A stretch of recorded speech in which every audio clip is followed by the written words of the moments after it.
Maliyan assalamu alaikum an bɛ Maliyan bɛɛ fo ka bɛɛ wale ɲuman dɔn wagati na Mali kɔnɔ ani Mali kɔ kan mɔgɔ bɛ ko sigi bɛ ka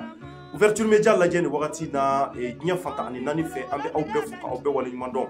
ka yira k'a fɔ aw bɛ ouverture média bɔlɔlɔw kan an ka chaîne YouTube ni an ka page Facebook fo ka taa bila siraw yɔrɔw la WhatsApp siraw Instagram siraw an ka wuli ka jɔ ani an ka cɛsiri o ye kunnafoni minnu bɛ ko u bɛ jamana kɔnɔ nin waati kunkurunin na ka se ka olu di aw ma rapidement en temps réel walasa faamuyaliw a bɛ se ka sɔrɔ ko la joona joona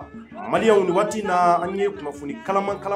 sɔrɔ joona sabula jamana in kɔnɔ ni wagati na an bɛ dugawu kɛ hali bi Ala ka jamana in ka se ka ko caman yɛlɛma an ka ba Maliba kɔnɔ a b'a kalama k'a fɔ gouvernement kura kɔni ni o ye marabolo kura ye o sigira Maliyanw an bɔra ka kunnafoni wɛrɛ mɛn ala ti miniti caman bɔ kosɛbɛ an y'a mɛn k'a fɔ an ka kɔrɔfɔw la k'a fɔ ko a bɔlen b'a fɛ k'a fɔ an ka président de la transition o ye an ka camancɛ fanga président ye Bandaw an y'a mɛn k'a fɔ ko u yɛlɛla n'a ye ni kati an y'o kɔrɔfɔ mɛn ala ma mɛn ka tila k'a mɛn fana ministre kura mun ko o sigira ministre de la défense la k'o fana yɛlɛla kati tuguni an ye nin kɔrɔfɔw mɛn an ye kuma minnu mɛn a kan an bɛna lajɛ ni ka se ka an da ka se ka maga fɛn caman na ka se k'o fɔ kɔrɔfɔ ninnu kɔni u mɛnna an bɛ ɲɛɲininiw na rapidement k'a dɔn exactement mun de don mun de kɛn bɛ parce que ministre kuraw kɔni sigira an y'a ye k'a fɔ maa caman bɛ yen minnu bɛ marabolo kura in kɔnɔna na nka caman fana bɛ yen minnu bɔra la i b'a fɔ le ministre de la défense l'ancien ministre de la défense ni o ye Sadio Kamara ye ani ka fara l'ancien ministre de la sécurité et de la protection civile ni o ye Modibo Kone ye olu bɔra gouvernement la an ma olu y'a la bon tari an y'a mɛn k'a fɔ kɔrɔfɔw kɔni kɔrɔ ko Bandaw ko u yɛlɛla n'a ye kati tari o de don walima mun don exactement an da bɛna se o de ma k'o walawala an b'a ɲini an kanubaw fɛ bɛɛ ka partager sabula nin waati in na gouvernement kɔni a sigira an y'a ye politique maa caman fana olu bɛ gouvernement ko in kɔnɔ donc nin waati in na n ɲɛ bɛ ka weleli bila maa min ma o ye n yɛrɛ ka ɲɛmaa ye ni o Yusuf Mangara a caman b'a dɔn ouverture média k'an ka ɲɛmaa don donc n'ale de bɛna jɛ ni ka se ka kɔrɔfɔ ninnu ka a walawala ɲɔgɔn fɛ joona an ye kunnafoni kalaman minnu sɔrɔ ka se ka an da maga o nafamaw la k'o walawala an ye donc Maliyanw an b'a fɔ aw bisimila an ka foli bɛ se aw bɛɛ kelen kelenna ma ka aw fɔ ka aw wale ɲuman dɔn ouverture média kan an b'an kanubagaw fo ɲɛmaa tari baasi t'i la somɔgɔw bɛ di k'o ka ɲi wa folikan jumɛn b'i bolo ɲɛmɔgɔ rapidement Maliyɛn bɛɛ lajɛlen fɛn fɛn sɔrɔlen ouverture média kan Mali kɔnɔ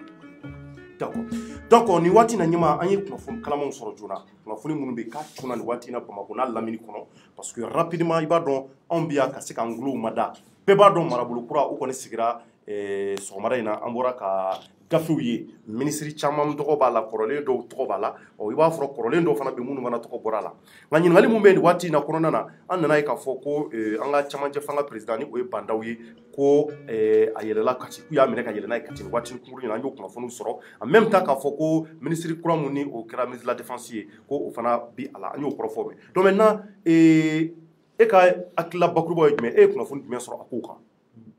ok Thierno n b'i fo k'i waleɲuman dɔn n ka foli bɛ an Américain jama bɛɛ lajɛlen mɔgɔ fɛn fɛn sɔgɔlen don ouverture média kan Mali kɔnɔ ani Mali kɔ kan i n'a fɔ don o don an b'a fɔ plateau in kan k'a fɔ l'information c'est un couteau à double tranchant n'i y'a utiliser ka ɲɛ a bɛ tigɛli kɛ ka ɲɛ mais n'i y'a utiliser ko juguya a bɛ se ka juguni kɛ donc il faut prendre les informations telles qu'elles viennent mais il faut d'abord les vérifier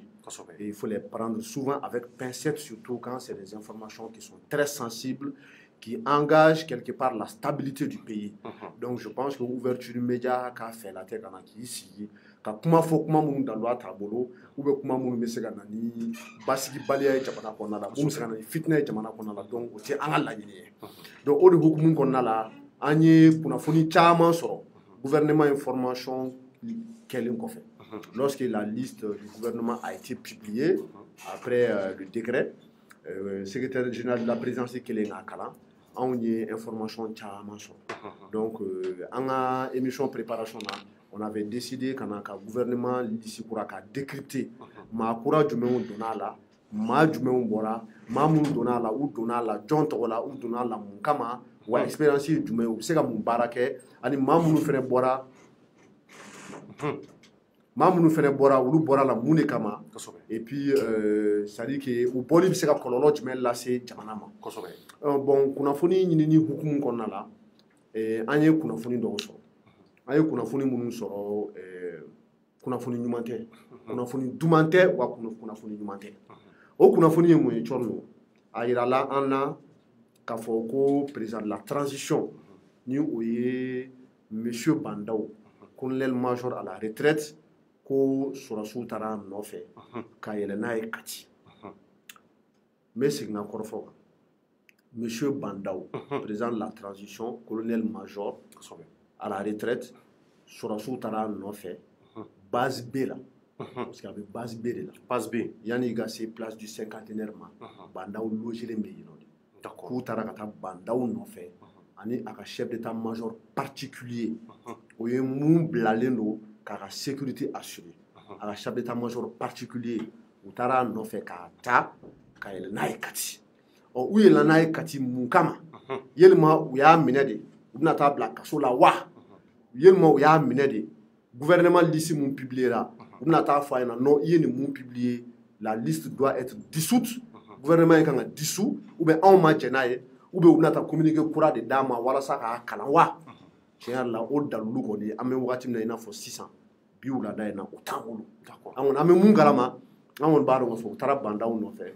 u yɛlɛnna Kati u bɛna taa ɲɔgɔn kuma ɲɔgɔnya de wa u bɛna taa ka taga kuma dɔ de don a da wa u bɛna taa ka taga discours dɔ de sɛbɛn ka d'a ma a k'a kalan wa pour le moment on ne sait pas mais n kɔni b'a kalama an ye information minnu ɲini an b'a dɔn k'a fɔ ko nin gouvernement in sigira Bandaw ma gente consulté kosɛbɛ gente tɛ dɔwɛrɛ ye o ye sɔrɔsi minnu ye coup d'état kɛ colonel denmisɛnninw Asimi Goyita n'a ka jama tiɲɛ yɛrɛ la a m'u consulté cɔrɔ e ka ɲɛɲini na ne ka ɲɛɲini na kabini ko in daminɛ n y'a f'i ye ko Mokhtar Wane démissionnera ka tila ka reconduit Bandaw ma sara colonel la a ma sara o la et puis ni plateau kelen kan n y'a fɔ ko Asimi wulila ka s'a ma a ka bureau kɔnɔ k'a fɔ ah président i ye nin kɛ i m'a sara na e ma mun bɛ yen a ko ko non ko n kɔni n y'a kɛ o kɛra yan'a ka taa Faransi n y'o fɔ plateau kelen kan bon gouvernement fana formation na a ma sara a n'u ma bɛn fɛn na u kɔni u y'a ta en âme et en conscience n kɔni b'a dɔn k'a fɔ cɛ gɛlɛn fila bɛ yen nɔ minnu bɔra gouvernement in na ministre de la défense et des anciens combattants n'o ye colonel Sadio Kamara ye garde nationale ale bɔra la u ye général Suleiman Doucouré u y'o de bila ale place la ale ye pilote ye a bɛ armée de l'air la n b'a dɔn fana k'a fɔ ko colonel Moribo Kone ale fana garde nationale ye ale tun ye ministre de la sécurité ye u y'ale fana bɔ yen nɔ u ye si je me trompe pas général Bano de tɛ u y'ale bila o place la ale yɛrɛ tun ye retraité la u y'ale ta ka na n'a ye ka bila ministre de la sécurité la bon Wage kɔni o tora a nɔ la lieutenant colonel Abdoulaye Maïga ministre de l'administration territoriale o tora a nɔ la mais n kɔni b'a dɔn Moribo Kone ani Sadio Kamara olu jɔyɔrɔ ka bon CNSP kɔnɔ kosɛbɛ colonelw don Asimi kɛrɛfɛmɔgɔw don u jɛra ka coup d'état kɛ ɲɔgɔn fɛ wa u bɛ garde nationale ɲɛmɔgɔw don ɔ donc o de y'a to Bandaw taara minɛ wa ou bien soit ko wɛrɛ de bɛ yen wa bon je ne sais pas pour le moment quand même je sais k'u yɛlɛnna n'a ye Kati wa an ye kunnafoni wɛrɛ min fana sɔrɔ ko général min bilala Sadio Kamara nɔ la ministre de la défense et des anciens combattants la n'o ye général Doucouré ye k'u y'ale fana minɛ Allahu akbar k'ale fana minɛ na parce que ale bɛ armée de l'air la ale ye pilote ye mais ka da mun kan bon cɔrɔ je ne sais pas o de ma se ka dɔn fɔlɔ je ne sais pas n kɔni b'a dɔn fana k'a fɔ général Doucouré c'était le secrétaire général de Sadio Kamara le ministre sortant Sadio tun ye ministre ye ale tun ye Sadio ka secrétaire général ye bon à l'époque il y en a même qui se sont posé la question comme ko colonel bɛ se ka bila général sanfɛ cogo di mais il faut rappeler à tout le monde que la fonction prime sur le grade i bɛ se ka kɛ lieutenant ye commandant n'i ye grade ta k'a lajɛ commandant b'i sanfɛ grade la mais ni e ka fonction b'a ɲɛ i b'a commander dans le cadre de la fonction n'aw bɔra o kɔnɔna la n'aw taara kɛnɛma il devient ton supérieur donc général tun bɛ Sadio Kamara ka ordre kɔrɔ ministre de la défense la n'u bɛ baara yɔrɔ la donc je sais que c'était son secrétaire général et c'est lui qui a été nommé ministre de la défense et des anciens combattants à la place du colonel Sadio Kamara et je savais que depuis longtemps ou tun bɛ fɛ ka Moribo Kone bɔ yen ne b'o kalama Moribo Kone l'ancien ministre de la sécurité et de la protection civile cɔrɔ est-ce que ancien don a ko in bɛ ka taa cogo min na mɔgɔ tɛ se ka fɔ ancien don kɔrɔ parce que ko in bɛ ka taa cogo min na i bɛ dugawu de kɛ ala ka seliji bɔ a ko la ala ka bɛn na a ko kɔnɔ o de y'an ka laɲini kosɛbɛ bon an jɔ mɛn ko secrétaire général de la présidence yɛrɛ minɛna mais an ye vérification kɛ a fɔra ko tɛ tiɲɛ ko tɛ tiɲɛ wayi ko le secrétaire général de la présidence qui a lu le communiqué ko ale ma minɛ an y'o kunnafoni sɔrɔ mɔgɔ minnu yɛrɛ bɛ baara kɛ kuruba yan mais ni mɔgɔ minnu filɛ nin a fɔra k'olu kɔni minɛnen don bon i b'a dɔn finitigilakaw yɛrɛ dama ni ɲɔgɔn cɛ don peut-être que kuma ɲɔgɔnya de don an t'a fɔ mɔgɔ ye k'a fɔ ko coup d'état wɛrɛ kɛra fɛn wɛrɛ kɛra u ma fɔ mɔgɔ ye dɛ a fɔra kɔni k'u minɛna ka taa n'u ye Kati donc mun bɛna tɛmɛ u ni ɲɔgɔn cɛ peut-être que dans les instants qui suivront n'an bɔra kunnafoni wɛrɛ mun kalama an bɛ n'o da mɔgɔw tulo kan. D'accord, i y'a fɔ cogo min na ɲɛmɔgɔ a bɛ se ka kɛ hali bi ɲɔgɔnyew don kow kɔnɔ sabula marabolo kura o de sigira Mali kɔnɔ n balimaw k'a yira aw la k'a fɔ an ka jamana kɔnɔ nin waati in na marabolo kuraw de sigira a yira k'a fɔ Moktar Wani ye marabolo ɲɛmaa ye Bandaw ale ye président de la transition ye donc a yira k'a fɔ maakuraw sigira mɔgɔ caman bɛ yen minnu bɔra u jɔyɔrɔ la i b'a fɔ ministre des mines et de l'énergie wa a yira fana k'a fɔ ministre mun fana tun bɛ défense n'o ye Sɔrɔdasiw ka ministre ye Sadio Kamara ale bɔra a jɔyɔrɔ la ministre mun fana tun bɛ yen ko o bɛ sécurité n'o ye lakana ye Modibo Kone bɔra a place la ani ka fara ministre mun fana bɛ k'a ɲɛsin bɛ den kow ma ani ka fana du kow ma o fana bɔra a nɔ na nka nana ye k'a fɔ sɔgɔmada in na an nana ni kunnafoni sɔrɔ k'a fɔ ko ko Bandaw kɔni k'a bɛ ka yɛlɛ ka taa Kati a yira k'a fɔ ko tari ko dɔ bɛ nin ko in kɔrɔ wa an tɛ mun kalama wa tari mun wɛrɛ bɛ nin ko in na an tɛ mun kalama donc ɲɛmaa bɔra k'a da maga o de la ka o de walawala k'a yira k'a fɔ ko a bɛ se ka kɛ kuma ɲɔgɔnya de bɛ ka kɛ kow kɔnɔ a bɛ se ka kɛ weleli kɛra walasa kuma ɲɔgɔnya ka kɛ Kati yen nɔ oui ɲɛmɔgɔ kuma laban fara la dernière fois an de tun ko plateau kan k'a fɔ ko Bandaw ma minɛ à l'époque Bandaw tun ma minɛ Bandaw ma minɛ mais bi ni an ko k'u yɛlɛ n'a ye Kati c'est qu'on est sûr de cette information voilà mɔgɔw ka dan na d'accord a tɛ tɛmɛ o kan donc maintenant nin waati in na Kati 24 maa caman b'ale dɔn komi ale ye Katika ye kosɛbɛ ale sigiyɔrɔ bɛn bɛ Kati ma ale bɛ Kati de ka bɔ Kati de ka Kati Bamakɔ n yɛrɛ n dɔgɔnin sɛbɛn don kabini n'a furula dafurugu ninnu bɛ ka bonya a dafurugu n taara mara min bɛ ka duman to awɔ kɔnɔfuru fana bonyana kosɛbɛ o fana ka tɔn fasaw sigi donc nin waati in na ale bɛ Kati ni o ye Kati mara maa caman b'a dɔn ni o ye Kayita sira ye donc ko Sɔrɔdasiw kɔni ye mun bɛ k'a fɔ ko Sɔrɔdasiw yɛlɛla ni Bandaw ka ni ministre kura mun bɛ k'a bɛ défense kunna k'u yɛlɛla n'a ye maintenant an bɛna Kati ɲininka komi ale bɛ yen nɔ an bɛna ale ka kunnafoni dɔw paro ale fɛ n'a bɛ dɔ kalama Kati 24 ni u b'a wele ko Amadu Cɛba Amadu somɔgɔw bɛ di an b'aw bɛɛ lajɛlen fo Thierno k'i fo ka Ouverture Media mɔgɔ bɛɛ fo ka Ouverture Media boss yɛrɛ fo ni o ye Yusuf Mara ani Buba Jara d'accord n'olu ye an kɔrɔkɛ sɛbɛnw yɛrɛ ye ka maliyɛn bɛɛ lajɛlen fo Thierno k'i yɛrɛ fo merci Kati donc maintenant Kati ko bɛ cogo jumɛn i ka Kati yen nɔ ko bɛ cogo bɛ Thierno bon yɛrɛ an bɛ kan kɔnɔ yan komi an ye information sɔrɔ on est venu d'accord bon a b'i n'a fɔ le 18 ta kɛra cogoya min na bon ko in fɛnɛ a n'o ma jan ɲɔgɔn na dɔɔnin quoi parce que i b'a dɔn Bandaw ale ni Moktar Wani an ye information min sɔrɔ olu fila kɔni k'olu bɛ Kati yan o de fɔra an ɲɛna an ye information min sɔrɔ pour le moment o de kɔni fɔra an ɲɛna donc a bɛ se ka kɛ u nana u bɛ na ka n'u ɲininka u dalakanw na komi a bɛ se ka kɛ fɛnɛ u nana u bɛ na ka na fɛn dɔw kɔni fɔ ɲɔgɔn mais pour le moment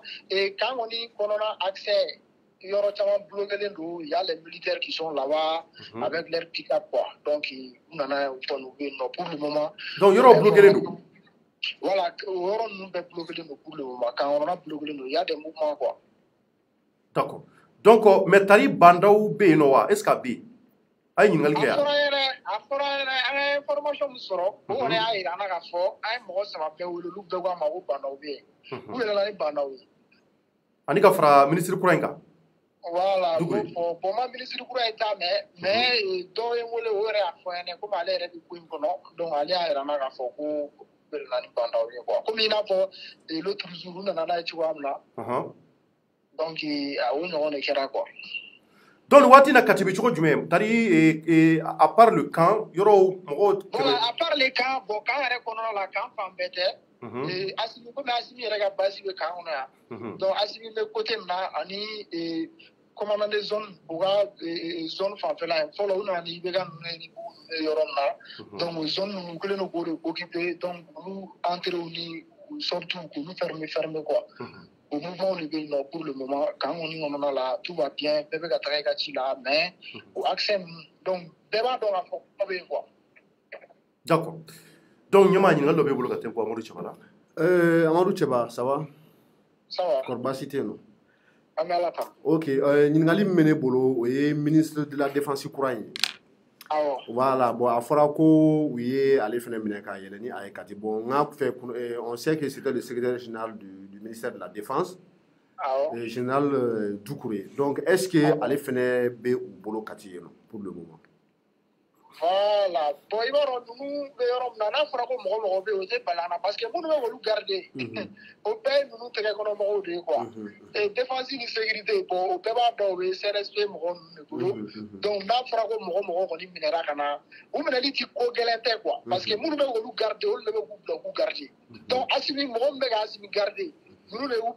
garder. Donc, on va faire un nanaï. Elle n'a pas vraiment son nanaï. Donc, elle dit, il va y avoir un vraiment son garder. Donc,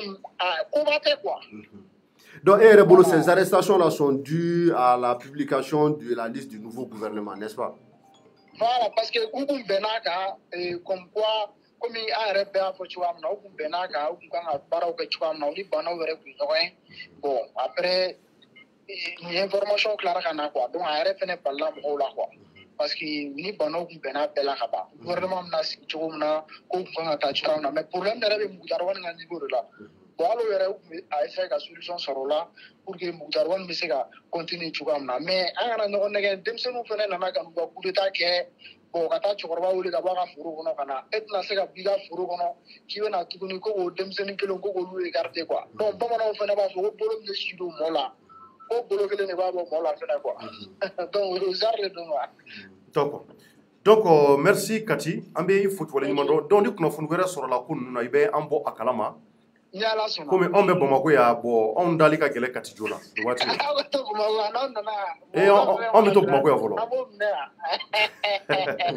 Merci. Amadou Tcheba. Donc Mali hakila ya familial soro na kaira ka foni wati na ayatul lin ka alibi. Ambe ka kuno funu nyeni alibi ka don afo ko munu ni abikina ni akuma ufora. Kari munu ni ala muye ngalo ala mbiko de. Donc nyama ibora ka katika korofa donc ni ma ira ka fo ngalondala bandao bi Kati. Otewa. Ne kon dambala. Parce que voilà, l'information l'information est sûre et crédible. Voilà, mais quand faut n'a bon président là, n'a fanga de bocha la wa, n'a ta benko de la wa, ça on le saura dans les heures à venir. Mais pour le moment, on sait quand même qu'ils sont ensemble. Bekati yorola. Allez be à la chef d'état-major particulier non. Et les mêmes informations disent que le ministre de la Défense qui a été nommé, le général Doucouré, allait faire où il en a fait. Où sera ce thème où nous il va se bengando il n'a pas qu'à faire tout na oui aller la information en ara sous ko bengando ko sabatira ou nyonche ko uma bo asrafe ko parce que problème baere Mokhtar Wande parce que moi je sais que Mokhtar Wande a présenté sa démission à Bandao bien avant la dernière démission donc Bandao tout ka calmer ka lebna solution soro ani soro sin nunga fugu la parce que Mokhtar Wande na gouvernement na fugu bare be ani soro sin nunga nyonche fugu badi et je sais que kuma chama go fo nyongo donc Mokhtar Wande ko bonya tikola ale ga barata ka sika kanye moi avec instruction do di ministre do ma fintigila kaw utaka kuma kan jati parce que una chugo tikili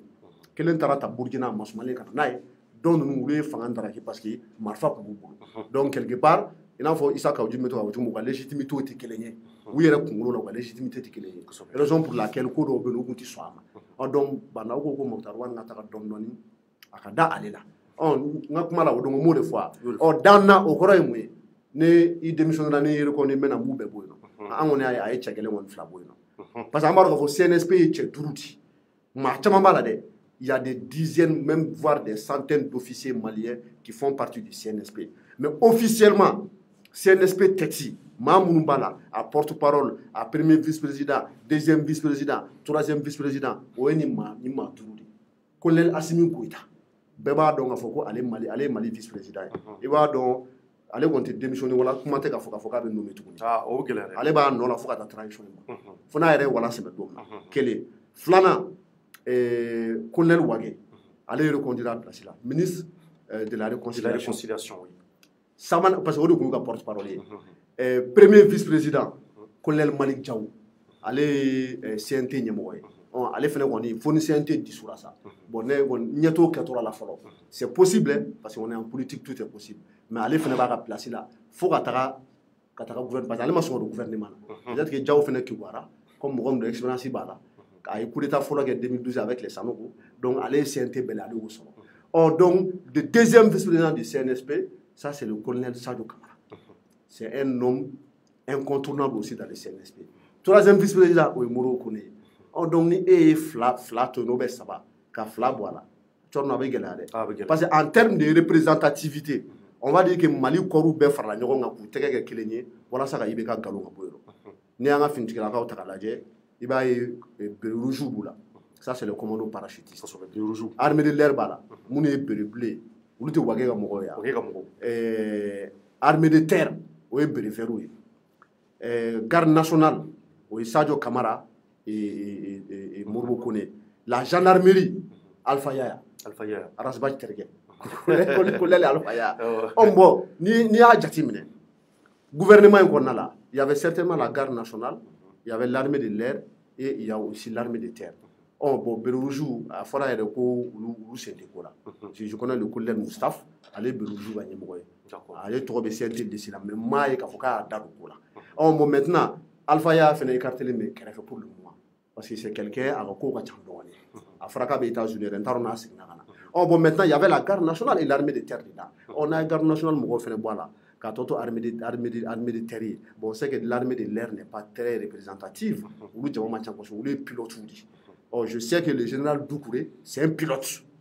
Moum la Sadio Kamara placé là. Bon, tu vois que tu es quelque part, avec un fourgou d'eau, on a la ligne de Mali armée corps BKB. Ou à Franyoronka, ou à Sega Mali bon là. Parce que nous sommes en période de guerre. Donc, ni place où quel niveau on a, avec un problème. Mais ce sont des gens qui ont fait le coup d'État. S'ils n'ont pas la garantie qu'il faut qu'on note ni gouvernement courant sera, ni président courant élu là. S'ils n'ont pas la garantie qu'il faut qu'on ait avenir assuré nous dans l'armée,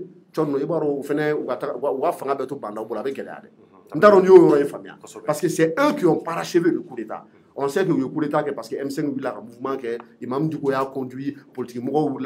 une société civile. S'il n'y avait pas la confiance du M5, on sait que l'armée n'allait jamais agir. Mais l'armée, quand même, a joué son rôle dans ce coup d'État parce que c'est eux qui ont les armes. Ou le Wula Kata, Ibeka ni Boubou si c'est arrêté. Oh, bon, au Moro, ni garantie tout, Bolo Kafoko, ni Fanga Mbana, ou l'autre amnistié, ou l'autre avenir assuré.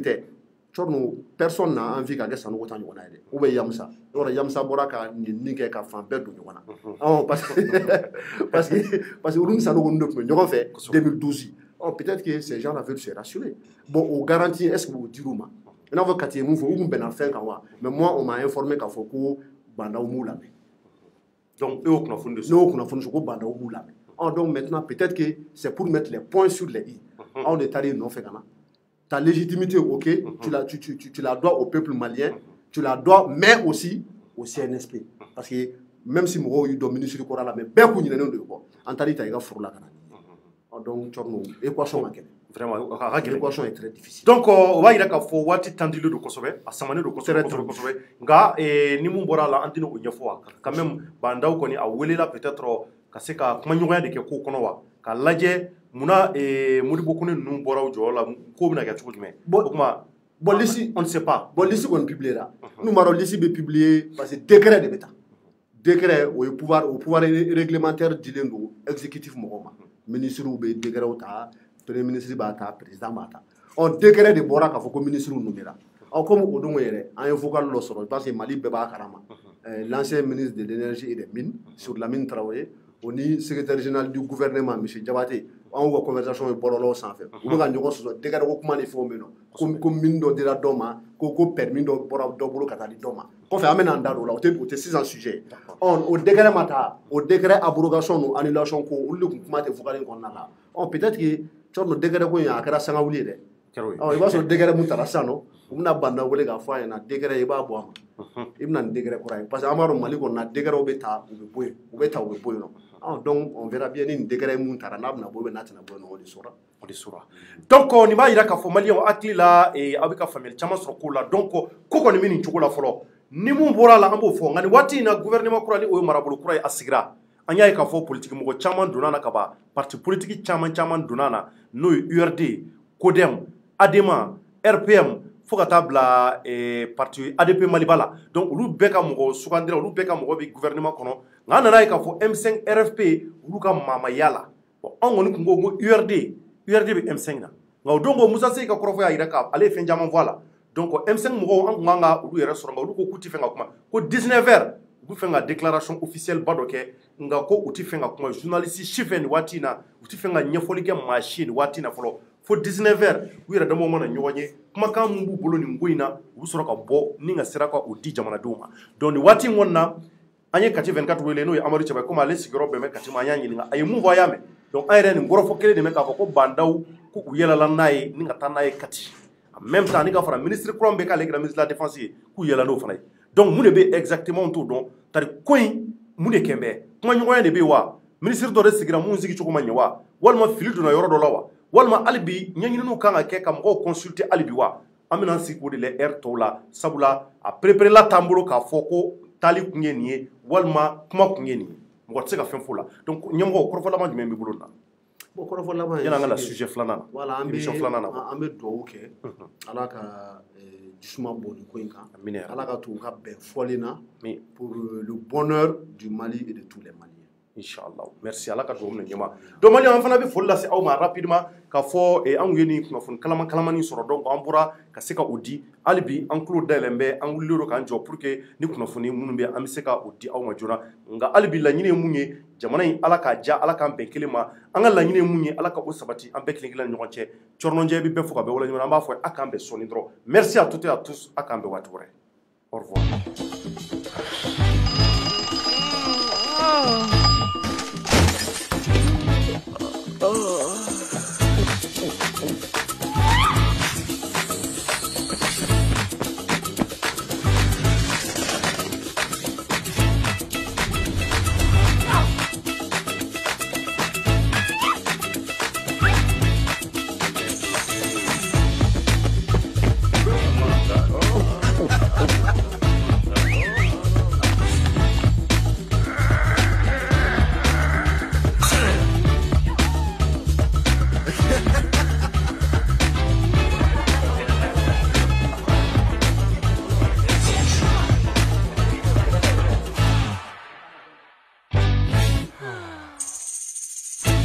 Double 7, double tes limites.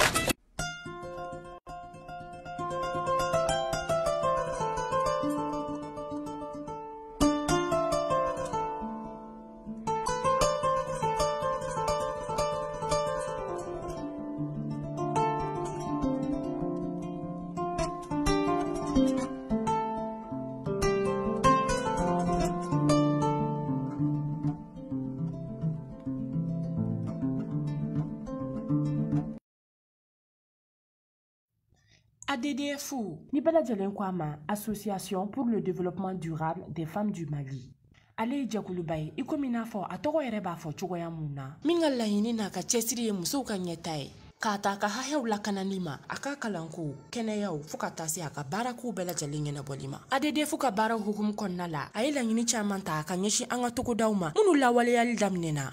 Tina lamini la kɛrɛnkɛrɛnnenya la Koroni Bankas mara la ni baara ninnu hukumu kɔnɔna la sa ADDF kɔni sera dugumisɛnnin caman na nka an b'aw kunnafoniya k'a fɔ ko dugu in kelen o kelen ADDF ye baara belebele fila boloda ye dialogue intergénérationnel o min kɛra sigi k'a fɔ ye dugu ninnu maaw bɛɛ lajɛlen ma maakɔrɔw musow fara sifinnakaw kan kuma kɛra fɛn minnu ka sa o ye nɛgɛkɔrɔsigiw furu joonaw kalankow fo ka taa se kɛnɛyakow ni sigida lakananiw ma ka fara nin bɛɛ lajɛlen ka sa u ye conférence débatw fana boloda ni dugu sifinnakaw ye min kɔnɔna la sa kuma kɛra kosɛbɛ planification familiale kan yaasa sifinnaka ninnu bɛ se ka bɔ ko caman kalama ka kisi fili caman fana association in maaw kɔni y'a yira k'a fɔ ko Mali musow bɛɛ lajɛlen ka taa ɲɛ o de ye olu ka haminako belebele ye minnu bɛ faaba kɔnɔ kɛrɛnkɛrɛnnenya la minnu bɛ togodaw la